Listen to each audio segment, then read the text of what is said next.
ونسلم علی رسولہ الکریم اما بعد فاعوذ باللہ من الشیطان الرجیم بسم اللہ الرحمن الرحیم انا فتحنا لک فتحا مبینا صدق اللہ مولانا العظیم وصدق رسولہ النبی الکریم الامین ونحن علی ذالک من الشاہدین والشاکرین والحمد للہ رب العالمین۔ واجب الاحترام سامعین و حاضرین، اللہ کے فضل اور توفیق سے آج کے خطبہ جمعۃ المبارک میں ذی-قعد سن 6 ہجری صلح حدیبیہ کا جو واقعہ اسی مہینے کے اندر ہوا، سیرت کا ایک بڑا اہم ٹرننگ پوائنٹ کہہ لیجئے کہ اسلام کی تاریخ کا، صلح حدیبیہ کے حوالے سے، اور اس میں ہمارے لیے کون سی چیزیں سیکھنے اور سمجھنے والی ہیں، اس حوالے سے چند نکات آپ کی خدمت میں عرض کروں گا۔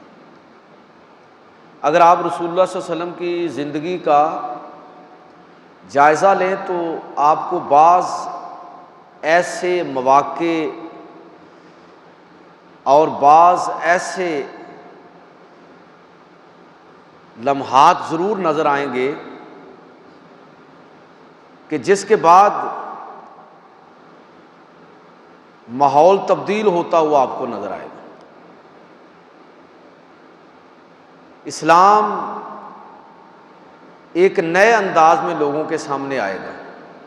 مثلا آپ کہتے ہیں جی مکی زندگی اور مدنی زندگی، پھر مکی زندگی کے اندر آپ اعلانیہ اور خفیہ دعوت کے ادوار، اس میں مزاج مختلف ہے۔ طائف کے سفر سے پہلے دعوت اور تبلیغ، اس میں آپ کو اور طرح کے مسائل نظر آئیں گے، لیکن جو اگلے 3 سال ہیں، جب جناب ابو طالب اور حضرت خدیجۃ الکبریٰ رضی اللہ تعالیٰ عنہ کا وصال ہو گیا اور ظاہری سہارے ٹوٹ گئے، تو جن مشکلات کا اللہ کے نبی کو سامنا کرنا پڑا اس کی ماضی میں کوئی مثال نہیں تھی۔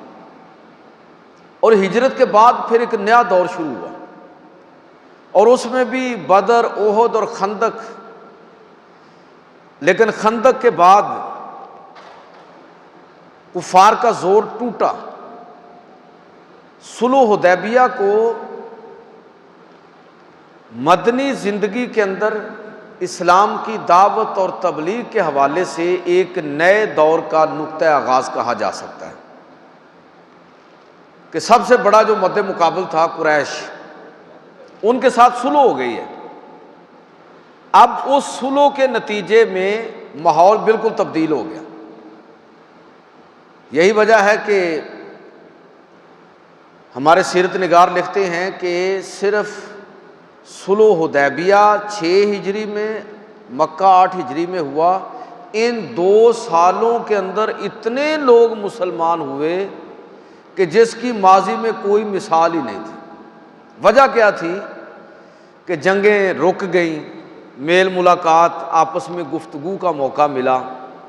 لوگوں کو سمجھنے کے لیے گفتگو بڑی ضروری ہے، مکالمہ بڑا اہم ہے۔ جب آپ جنگ کرتے ہیں، لڑائی کرتے ہیں، جھگڑا کرتے ہیں، تو آپ سمجھ لیجئے کہ مد مقابل کے لیے آپ نے سوچنے کا، سمجھنے کا دروازہ بند کر دیا، وہ کھڑکی بند ہو گئی۔ اس لیے اسلام بہت زیادہ زور امن اور سلامتی پر اور مکالمے پر اسی وجہ سے دیتا ہے کہ مکالمہ ہوگا، ٹیبل ٹاک ہوگی، دلائل کا تجزیہ ہوگا، تو اسلام کے سامنے کوئی نہیں ٹھہر سکے۔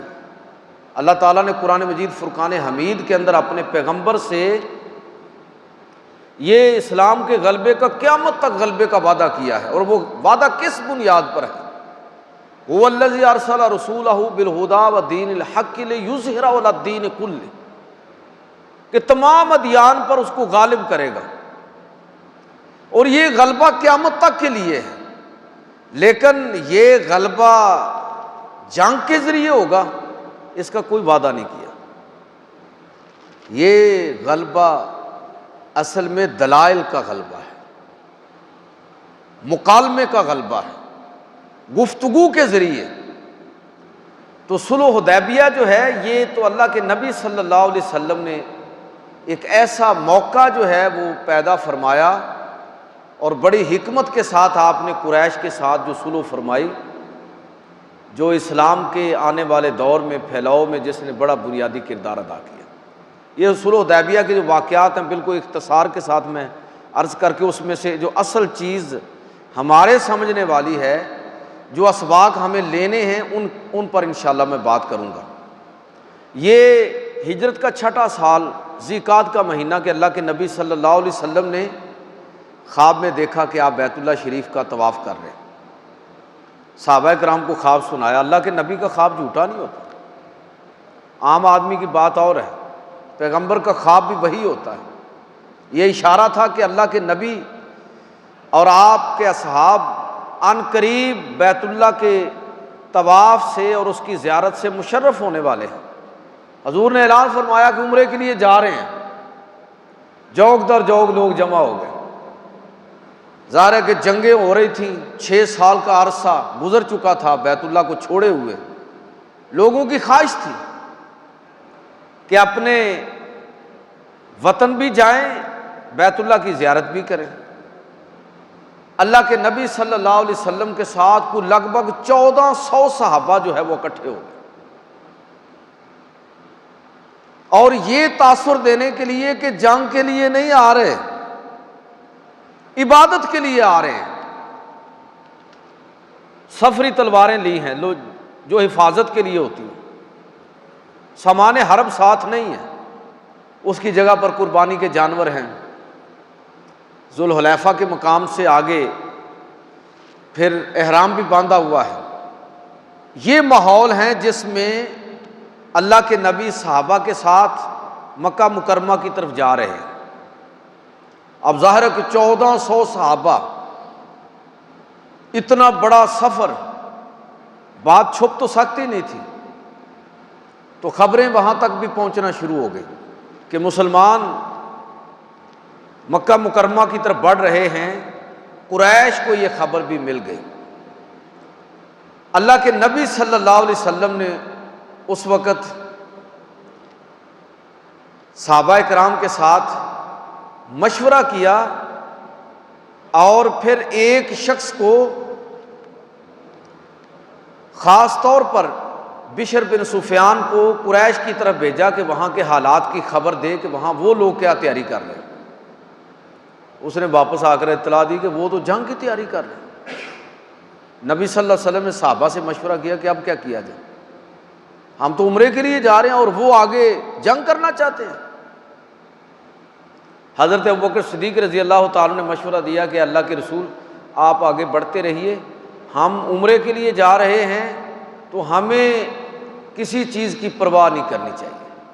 چنانچہ اللہ کے نبی آپ نے سفر کو جاری رکھا، حتیٰ کہ ایک مقام پر جا کے نبی صلی اللہ علیہ وسلم کی جو اونٹنی تھی آپ کی سواری قصوہ، جو مشہور اونٹنی ہے نبی صلی اللہ علیہ وسلم کی سواری، وہ رک گئے، بیٹھ گئے، آگے بڑھنے سے انکار کیا، کوشش کی گئی، ممکن نہ ہوا۔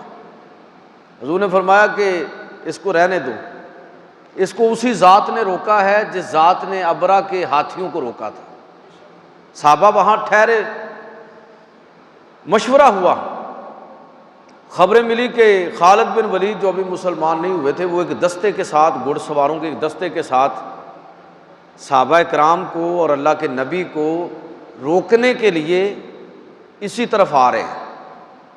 نبی صلی اللہ علیہ وسلم نے رستہ تبدیل کیا اور حدیبیہ کے مقام پر آ کے آپ کی جو اونٹنی ہے وہ دوبارہ بیٹھ گئی، وہاں پر پھر آپ نے صحابہ کو پڑاؤ کرنے کا حکم دیا۔ اب وہاں پر ایک بڑا ایمان افروز واقعہ بھی پیش آیا، ایک معجزہ بھی ہوا۔ جہاں پر حضور ٹھہرے تھے، حدیبیہ اصل میں کنواں ہے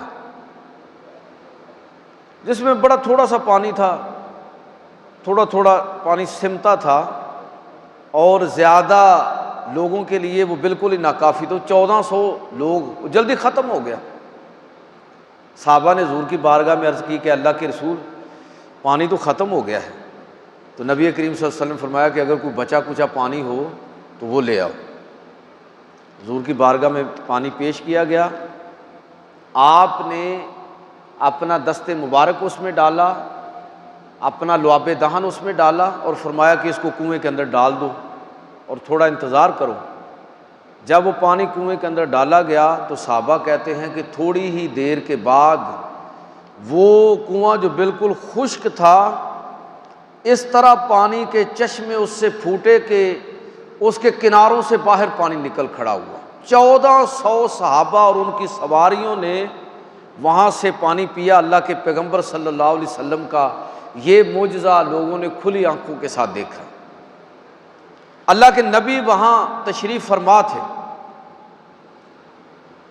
مکہ کے نواح میں قبیلہ جو مسلمان تو نہیں تھا لیکن مسلمانوں کا خیر خواہ اور حلیف تھا، بنو خزاع، ان کا ایک سردار بدیل بن ورقہ، وہ اپنے بعض ساتھیوں کے ساتھ حضور کے پاس آیا اور خبر دی کہ مکہ کے لوگ تو، قریش تو آپ کے ساتھ جنگ کی تیاری کر رہے ہیں،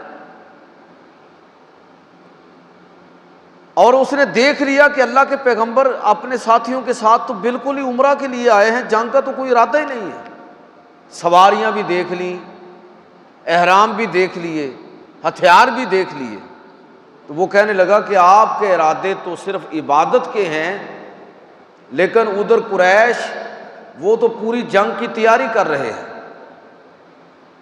اگر آپ اجازت دیں تو میں آپ کی طرف سے قریش کے ساتھ گفتگو کروں، ان کو صورتحال سے آگاہ کروں۔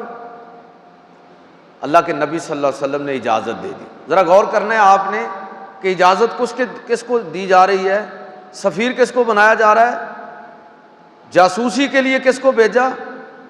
بشر بن سفیان، مسلمان نہیں، اپنی طرف سے سفیر بنا کے بھیجا جا رہا ہے۔ قبیلہ خزاع کا سردار بدیل بن ورقہ، اس کو بھیجا جا رہا ہے، مسلمان نہیں ہے۔ نمائندگی کس کی کر رہا ہے؟ رسول اللہ صلی اللہ علیہ وسلم کی، مسلمانوں کی۔ اس نے جا کے پھر قریش کے ساتھ بات کی کہ میں تمہاری خیر خواہی کے ساتھ یہ بات کر رہا ہوں کہ مسلمانوں کا میں ادھر سے ہو کے آیا ہوں، ان کو عمرہ کرنے دو، وہ جنگ کے لیے نہیں آئے۔ لیکن انہوں نے، قریش نے بات سننے سے، ماننے سے انکار کیا، البتہ اتنا تسلیم کیا کہ ہم اپنی طرف سے کسی آدمی کو، قابل اعتماد آدمی کو بھیجتے ہیں۔ تو انہوں نے حلیس بن علقمہ، جو مکہ کے ارد گرد بہت سارے چھوٹے چھوٹے قبائل تھے، ان سب کا سردار تھا، اس کو بھیجا۔ وہ قبیلہ خاص طور پر بڑا مشہور تھا قربانی کے جانوروں کی قدر کرنے میں، حفاظت کرنے میں، ان کو پالنے پوسنے میں۔ جب وہ سردار ان کا گیا اور اس نے دیکھا کہ نبی صلی اللہ علیہ وسلم فرمایا کہ بھئی اس کے آگے جو ہے وہ آپ قربانی کے جانور اس کے آگے کر دیں، اس کو دکھائیں کہ ہم تو قربانی کے جانور لے کے آئے ہیں، ہم تو جنگ کے ارادے سے آئے ہی نہیں ہیں۔ اس نے دیکھ لیا، احرام بھی دیکھ لیے، ہتھیار بھی دیکھ لیے کہ یہ تو لڑنے والے ہتھیار ہی نہیں ہے، حفاظت والے ہتھیار ہیں۔ اس نے حضور سے ملاقات کی بجائے وہیں سے واپس چلا گیا اور جا کے کہا کہ بھائی وہ لوگ تو لڑنے کے لیے بالکل نہیں آئے، اس لیے مناسب ہوگا کہ تم ان کے ساتھ صلح کر لو اور ان کو عمرہ کرنے دو۔ لیکن انہوں نے اس کو بدو قرار دے کے اور جاہل قرار دے کے کہا کہ تمہیں تو کسی چیز کا پتہ ہی نہیں ہے۔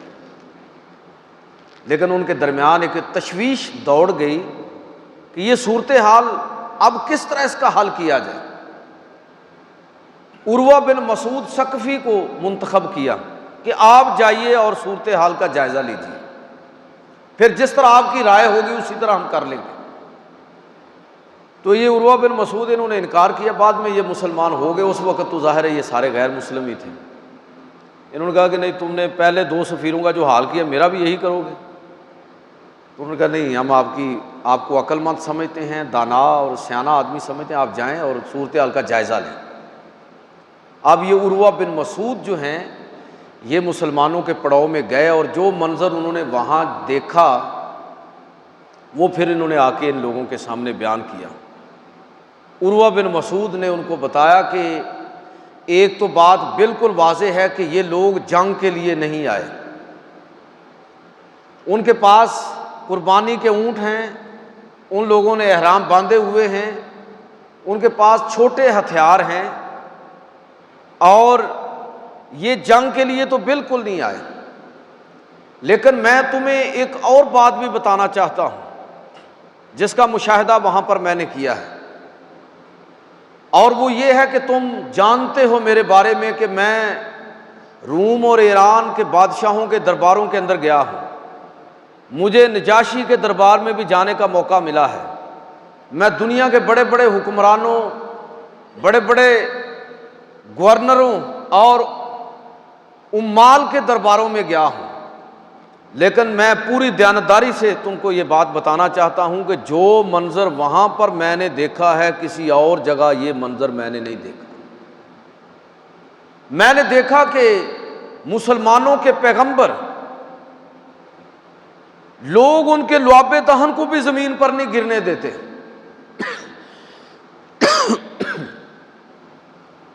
اگر وہ وضو کریں تو ان کے جسم کے ساتھ چھونے والا پانی زمین پر نہیں گرنے پاتا کہ لوگ اس کو اپنے ہاتھ پر تبرک بنا کے اپنے جسم پر مل لیتے ہیں۔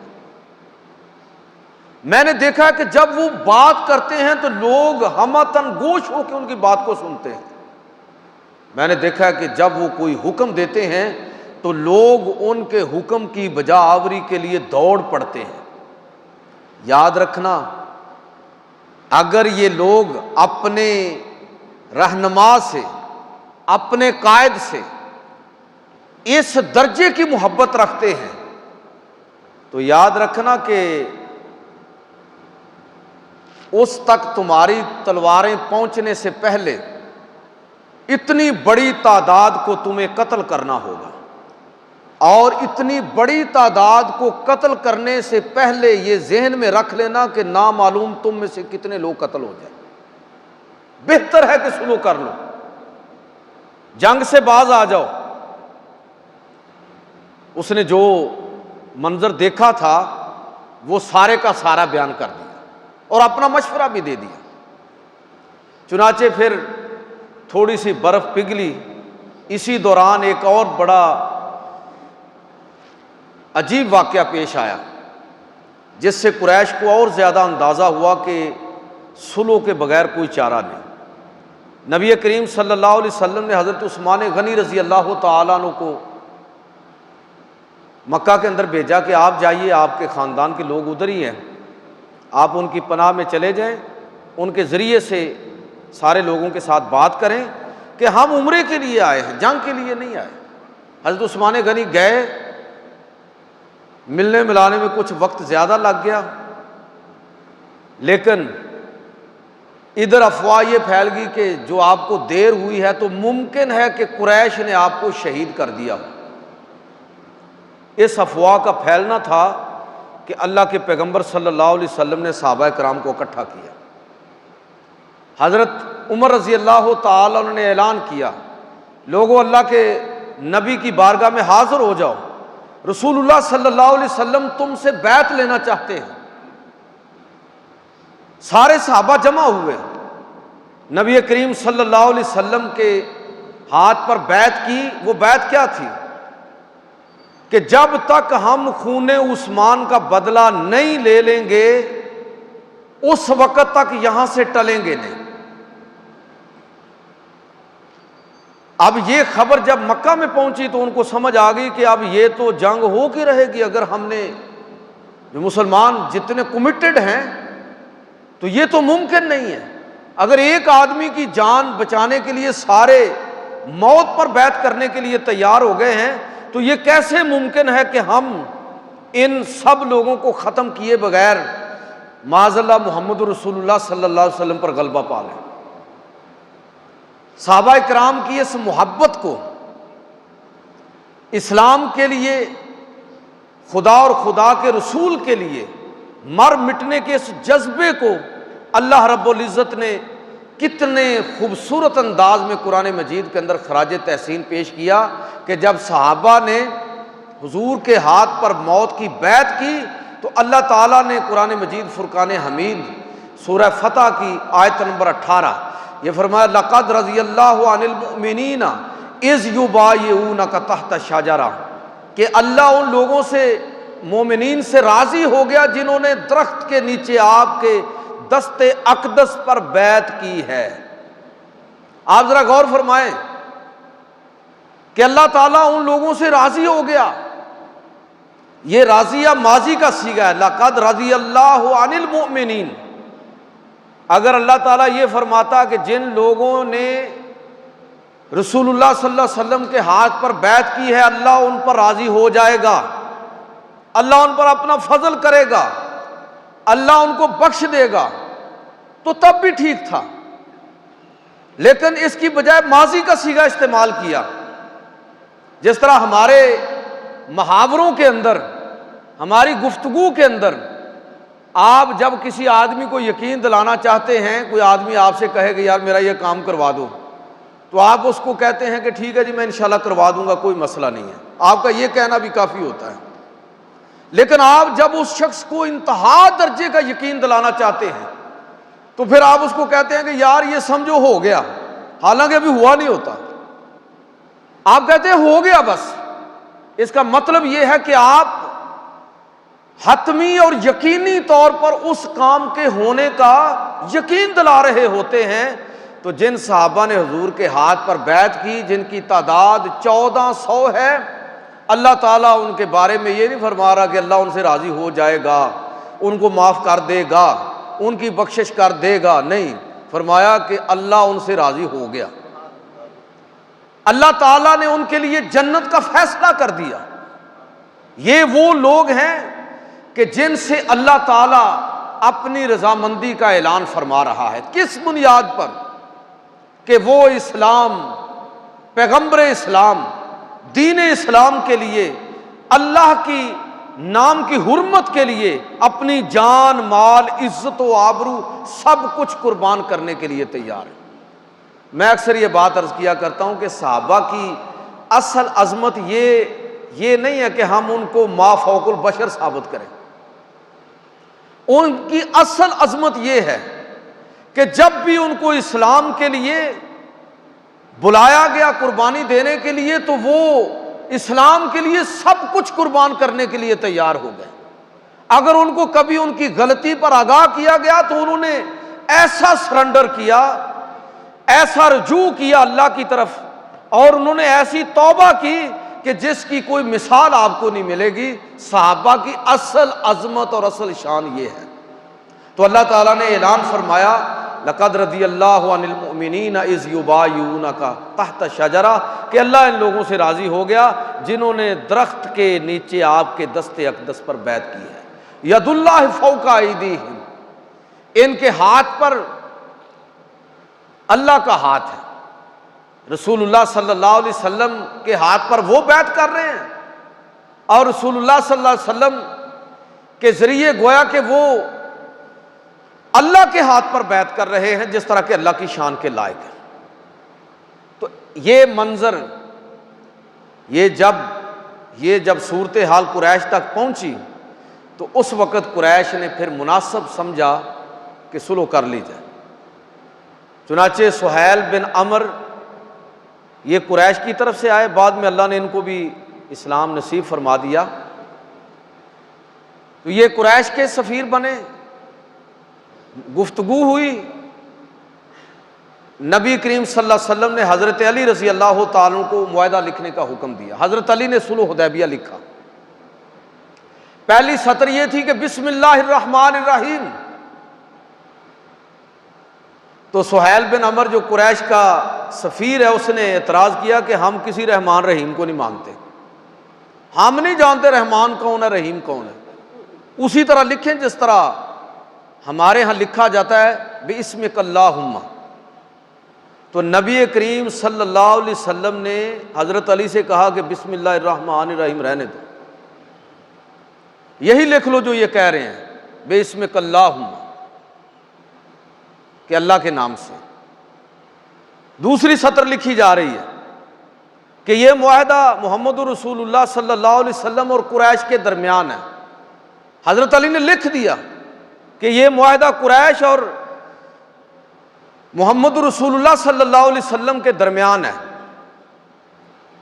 پھر اس نے اعتراض کر دیا سہیل بن عمر نے، اس نے کہا جی اگر ہم آپ کو محمد رسول اللہ مان لیں تو پھر لڑائی کس چیز کی ہے؟ ہم کسی محمد رسول اللہ کو نہیں جانتے، ہم محمد بن عبداللہ کو جانتے ہیں۔ آپ یہ لکھیے کہ یہ معاہدہ قریش اور محمد بن عبداللہ کے درمیان ہے۔ اللہ کے نبی صلی اللہ علیہ وسلم فرمایا کہ تم مجھے اگرچہ اللہ کا رسول نہ مانو لیکن یہ حق ہے اور یہی سچ ہے، اور فرمایا علی یہ محمد رسول اللہ کاٹ دو۔ وہ بھی بارگاہ رسالت مآب کے پروردہ تھے، یا رسول اللہ آپ کا نام لکھ چکا ہوں، اب یہ بے ادبی کیسے کروں کہ اپنے ہاتھ سے آپ کا نام مٹا دوں؟ فرمایا اچھا کوئی بات نہیں، تم بتاؤ کہاں سے کہاں تک؟ حضور نے خود کھرچ دیا اور لکھا کہ یہ معاہدہ قریش اور محمد بن عبداللہ کے درمیان ہے صلی اللہ علیہ وسلم۔ میرے بھائیو یہاں سے سمجھنے والی بات یہ ہے کہ لیڈرشپ جو ہوتی ہے نا وہ ہمیشہ منزل پر نظر رکھتی ہے۔ اگر لیڈر میں تدبر نہیں ہے، برداشت نہیں ہے، صبر نہیں ہے اور درگزر کرنا، نظر انداز کرنا، یہ چیزیں اگر لیڈر کے اخلاق عالیہ میں شامل نہیں ہیں تو یاد رکھیے کہ وہ اپنی زندگی کو بھی مشکل بنائے گا اور اپنے پیچھے لگنے والے لوگوں کی زندگیوں کو بھی مشکل بنا دے گا۔ لیڈرشپ کو آسان کام نہیں ہے، آپ اکیلے نہیں ہیں، آپ پورے گھر، پورے ٹاؤن، پورے شہر، پورے قوم اور ملت کی بسا اوقات رہبر اور رہنما بن کے کھڑے ہوتے ہیں۔ آپ پھر صرف اپنے بارے میں نہیں باقی لوگوں کے بارے میں بھی سوچتے ہیں۔ اس لیے اپنی زندگی کو آسان کرنا اور دوسروں کی زندگی کو آسان کرنے کے لیے ضروری ہے کہ انسان صبر کی خوبی کو اپنائے، برداشت سے کام لے، نظر انداز کرنا سیکھے۔ اگر یہ چیز نہیں آئے گی تو اپنی منزل کھوٹی کر بیٹھے گا۔ اللہ کے نبی نے فرمایا کہ یہ رحمان اور رحیم نہیں لکھتے، رہنے دو، اللہ تو رحمان اور رحیم ہی ہے۔ اگر یہ نہیں نہ مانتے کہ محمد رسول اللہ کو نہیں مانتے تو محمد بن عبداللہ لکھ لو، مان لیا آپ نے۔ اس لیے کہ منزل کیا ہے؟ امن اور سلامتی کا حصول، کہ میں تو اللہ کا رسول ہی ہوں، یہ مانے نہ مانے کوئی بات نہیں، جس طرح یہ کہتے ہیں اسی طرح لکھ لیا گیا کہ فریقین کے درمیان 10 سال تک کوئی جنگ نہیں ہوگی، مسلمان اس سال واپس چلے جائیں گے۔ یہ ذرا سنیں ذرا شرائط کیا ہے۔ اپنی انا قربان کرنے کے لیے قریش تیار نہیں ہوئے کہ مسلمان اس سال واپس چلے جائیں گے، اگلے سال آئیں گے، 3 دن رہیں گے، سفری تلواریں ساتھ ہوں گی، واپس چلے جائیں گے۔ جو لوگ ادھر سے بھاگ کر مدینہ جائیں گے مسلمان ہو کر واپس کیے جائیں گے، جو ادھر سے ادھر آئیں گے ان کو واپس نہیں کیا جائے گا۔ جو بھی عرب میں سے قبائل چاہیں تو مسلمانوں کے ساتھ شامل ہو جائیں، اس معاہدے کا حصہ بن جائیں، اور چاہیں تو قریش کے ساتھ۔ معاہدہ لکھا، مہر بند ہوا۔ بظاہر اس معاہدے کے اندر مسلمانوں کے دبنے کا تاثر ہے، لیکن میں جو آپ کی خدمت میں عرض کرنا چاہتا ہوں وہ یہی ہے کہ آپ اس پر ذرا غور کریں۔ اس سے ہمیں یہ بات سمجھ آتی ہے کہ اللہ کے پیغمبر صلی اللہ علیہ وسلم کی ترجیحات کیا ہیں۔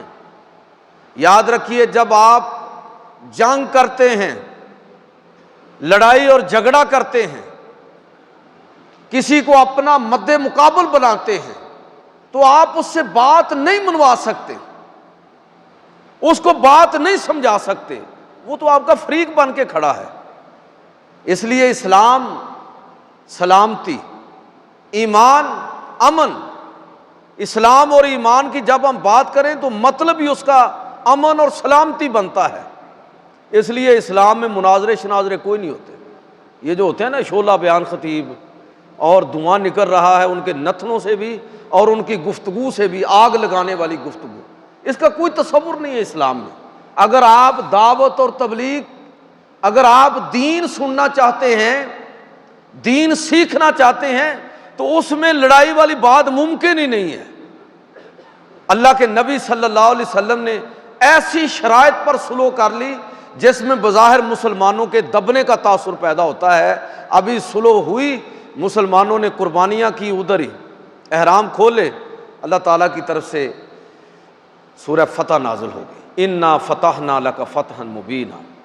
اے پیغمبر صلی اللہ علیہ وسلم، بظاہر مسلمان دب گئے ہیں، عمرہ کرنے میں بھی کامیاب نہیں ہو سکے، یہ بھی مان کے اٹھے ہیں کہ اگر کوئی مکہ سے مسلمان ہو کے مدینہ میں آئے گا تو واپس کر دیا جائے گا، لیکن اگر کوئی مدینہ سے مکہ آئے گا تو واپس نہیں کیا جائے گا، سب کچھ مان کے اٹھے ہیں۔ لیکن اللہ تعالیٰ فرما رہا ہے کہ انا فتحنا لک فتحا مبینا۔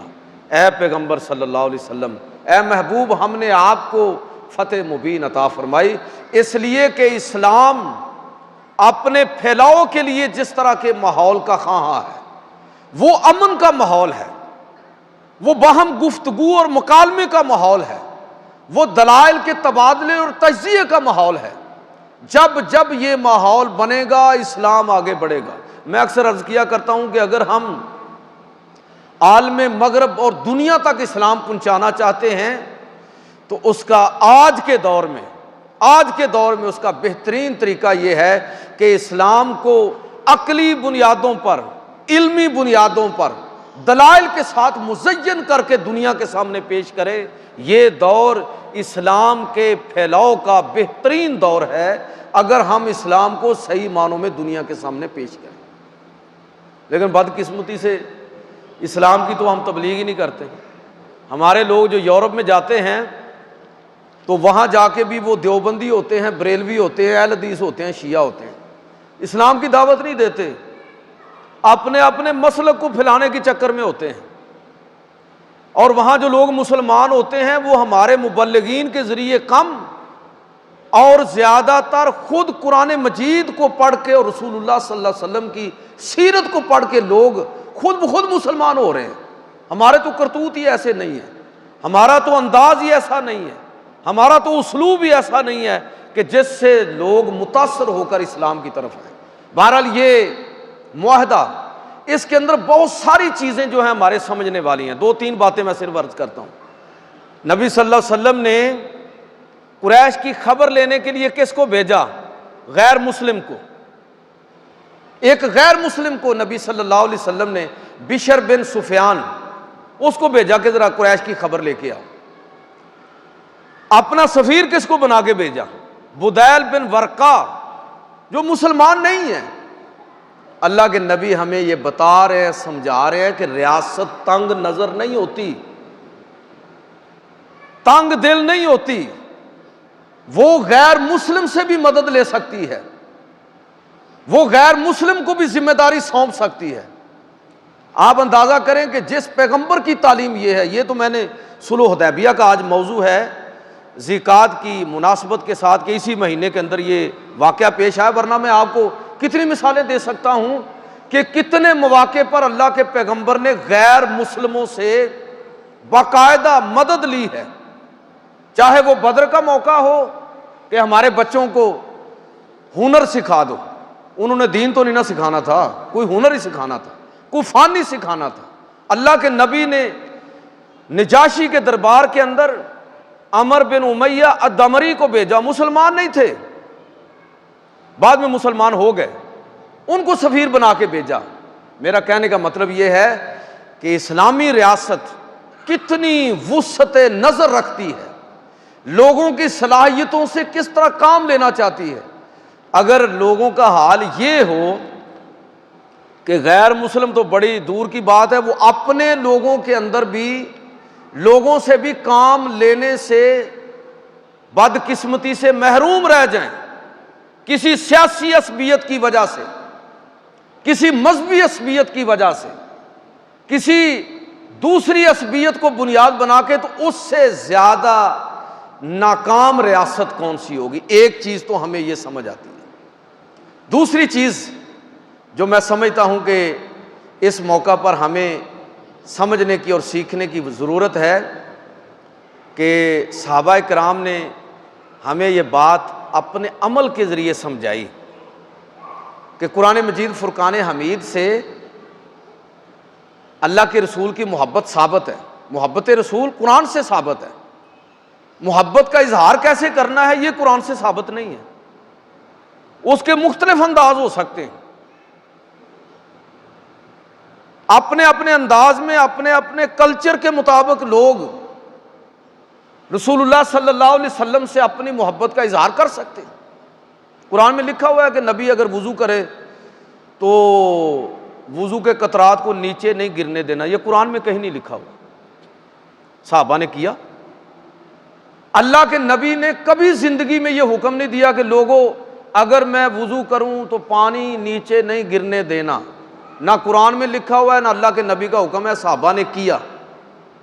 اس کا مطلب یہ ہوا کہ محبت جو ہے نا یہ اصل میں ایک قلبی واردات ہے، اور جب اس کا عمل کے ذریعے اظہار ہوتا ہے تو وہ عمل وفور جذبات پر اور محبت میں مبالغے پر مبنی ہوتا ہے۔ شاعر جب شاعری کرتے ہیں تو آپ دیکھیے کہ وہ کیا کیا کمال کر دیتے ہیں۔ اگر وہ ہماری اردو شاعری میں تو محبوب کی کمر کی اگر تعریف ہو رہی ہے تو کمر ہی غائب کر دیتے ہیں، یعنی اس درجے مبالغہ ہوتا ہے۔ تو یہ جب محبت کا اظہار ہوتا ہے، جذبات کا اظہار ہوتا ہے، تو پھر اس میں صرف ایک ہی چیز ہے شریعت نے عائد کی کہ محبت رسول ایسی ہو کہ شریعت کے اگر کسی بنیادی حکم سے نہ ٹکرائے تو جو طریقہ بھی تم اختیار کرو گے وہ سارے کا سارا اللہ کی بارگاہ میں قابل قبول ہے۔ لہٰذا حضور سے محبت کا کھل کر اظہار کریں، اپنی عقیدت اور محبتوں کو نچھاور کریں۔ یہ رسول اللہ صلی اللہ علیہ وسلم کی ذات کے ساتھ صحابہ کی محبت اس موقع پر ہمیں یہی نظر آ رہی ہے نا کہ حضرت عثمان غنی عمرے کے لیے گئے ہیں، سفیر بن کر گئے ہیں، بیت اللہ کے اندر موجود ہیں، احرام باندھا ہوا ہے، رشتہ داروں کی پناہ میں ہیں۔ لوگ کہہ رہے ہیں کہ چلو مسلمانوں کو تو ہم نے اجازت نہیں دینی، آپ اگر عمرہ کرنا چاہتے ہیں، احرام آپ نے باندھا ہوا ہے تو آپ کر لیں، سعی کر لیں، آپ کر لیں۔ لیکن حضرت عثمان غنی رضی اللہ تعالیٰ عنہ نے انکار کر دیا، سبق دیا کہ عمرہ بھی وہ عمرہ ہے، حج بھی وہ حج ہے، عبادت بھی وہ عبادت ہے جو رسول اللہ صلی اللہ علیہ وسلم کی اجازت کے ساتھ ہوگی، جو رسول اللہ صلی اللہ علیہ وسلم کے زیر سایہ ہوگی۔ فرمایا کہ اگر تم اللہ کے رسول کو عمرے کی اجازت نہیں دو گے تو پھر مجھے بیت اللہ کے اندر ہوتے ہوئے بھی نہ تو طواف کی حاجت ہے، نہ صفا اور مروہ کے درمیان مجھے سعی کرنے کی حاجت ہے، پھر مجھے بھی اس چیز کی حاجت نہیں ہے۔ پتہ چلا کہ صحابہ سمجھتے تھے کہ اصل عبادت اطاعت رسول ہے، بس اگر یہ نہیں تو پھر یہ ظاہری اعمال اور یہ کوئی ایکٹ کر لینا یہ اس کی کوئی حیثیت نہیں ہے۔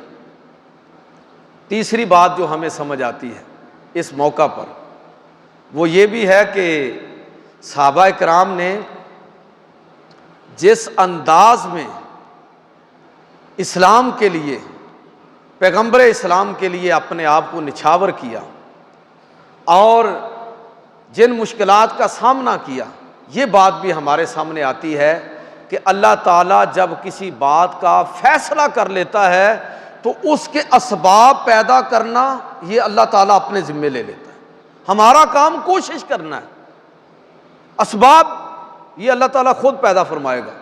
صلح حدیبیہ قریش خوشی کے شادیانے بجا رہے ہیں کہ ہم نے عرب کے اندر اپنی دھاک بٹھا دی ہے، ہم نے مسلمانوں کو ناکام کر کے واپس بھیج دیا کہ اس سال عمرہ نہیں کر سکتے، ہم نے منوا لیا ہے کہ اگلے 10 سال تک یہ جنگ نہیں کریں گے، ہم نے ان سے منوا لیا ہے کہ ان کا کوئی شخص اگر مسلمان ہو کر مکہ سے مدینہ کی طرف جائے گا تو واپس ہمارے پاس لوٹایا جائے گا، اور ہم نے ان سے منوا لیا ہے کہ اگر ان کا کوئی آدمی ہمارے پاس آ گیا تو ہم اس کو واپس کرنے کے پابند نہیں ہوں گے۔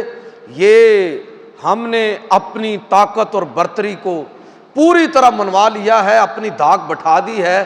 لیکن آپ دیکھیے کہ اسی صلح کے معاہدے کو اللہ تعالیٰ فرما رہا ہے کہ انا فتحنا لک فتحا مبینا، صلح ہوئی، جنگ مٹی، مکالمہ ہوا، آنا جانا ہوا۔ یہ ہماری بہت ساری لڑائیاں بلا کیوں ہوتی ہیں؟ یہ بات سیکھنے والی ہے، سمجھنے والی ہے۔ اگر آپ چاہتے ہیں نا کہ کوئی مسئلہ حل کرنا چاہتے ہیں تو مسئلے کو فیس کریں۔ ہمارے ہاں لوگ فیس نہیں کرتے، سائڈ پر نکل جاتے ہیں، مسئلہ بڑا ہوتا جاتا ہے۔ یاد رکھیے کہ غلطی اگر آپ اس کو کور نہیں کریں گے تو غلطی جو ہے نا یہ بھانج نہیں ہوتی، یہ بچے دیتی ہے۔ مولانا مودودی کی یہ سٹیٹمنٹ ہے کہ غلطیاں بھانج نہیں ہوتی، یہ بچے دیتی ہیں، اور خاندان بڑھتا چلا جاتا ہے، ایک کے بعد دوسری غلطی، پھر اگلی غلطی، پھر اگلی غلطی۔ مسئلے کا سامنا کریں، اس کو فیس کریں، ادھر ہی اس کو دبا دیں، ورنہ یہ غلطیاں آپ اپنی اولادوں کو اور خاندانوں کو وراثت کے اندر دے کر جائیں گے اور وہ اس کو سنبھال نہیں سکیں گے۔ اس لیے وہ لوگ بڑے بیوقوف ہوتے ہیں کہ جو مقدمے، کچہریاں، تھانے، پنچایتیں اپنی زندگی میں ختم کرنے کی بجائے اگلی پیڑھی کو منتقل کر دیتے ہیں۔ وہ ختم کرو ان کو۔ اللہ کے نبی صلی اللہ علیہ وسلم نے کس طرح اس معاملے کو فیس کیا کہ لوگ بیٹھیں گے، اب لوگ بیٹھ گئے ہیں، لڑائی ختم ہو گئی، صلح ہو گئی، آپس میں گفتگو ہوئی۔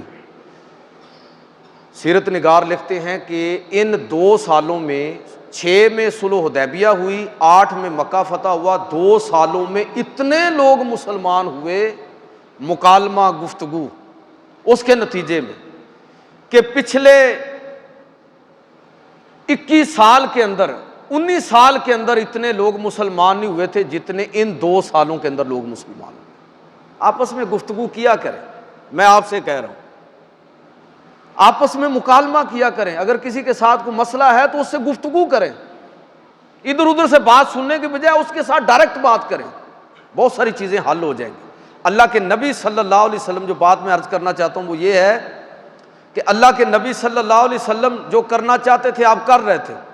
اللہ تعالیٰ نے صلح حدیبیہ کو سبب بنا دیا پوری دنیا کے اندر اسلام کے پھیلنے کا، مکہ فتح ہونے کی تمہید صلح حدیبیہ کو قرار دیا، عالم عرب سے آگے نکل کر پوری دنیا کے اندر اسلام میں پھیلنے کا ذریعہ اور سبب جو ہے پوری دنیا کے اندر حضور نے خطوط روانہ فرمائے، اسلام پوری دنیا کے اندر متعارف ہوا، تو اللہ تعالیٰ نے اس کے اسباب خود پیدا فرما دیے۔ بظاہر مسلمان دب گئے، لیکن اس دبنے کے اندر اصل میں ابھرنے کا تاثر تھا۔ تو میرا کہنے کا مطلب یہ ہے کہ صلح حدیبیہ ایک واقعہ ہے، لیکن اگر آپ چاہیں تو اپنی انفرادی زندگی میں بہت ساری چیزیں اس سے سیکھ سکتے ہیں۔ اگر آپ چاہیں تو اپنی اجتماعی زندگی میں اس سے روشنائی لے سکتے ہیں۔ اگر آپ چاہیں تو حکومتی اور ریاستی سطح پر بہت ساری چیزیں صلح حدیبیہ سے سیکھی جا سکتی ہیں۔ اللہ تعالیٰ مجھے اور آپ کو عمل کی توفیق دے۔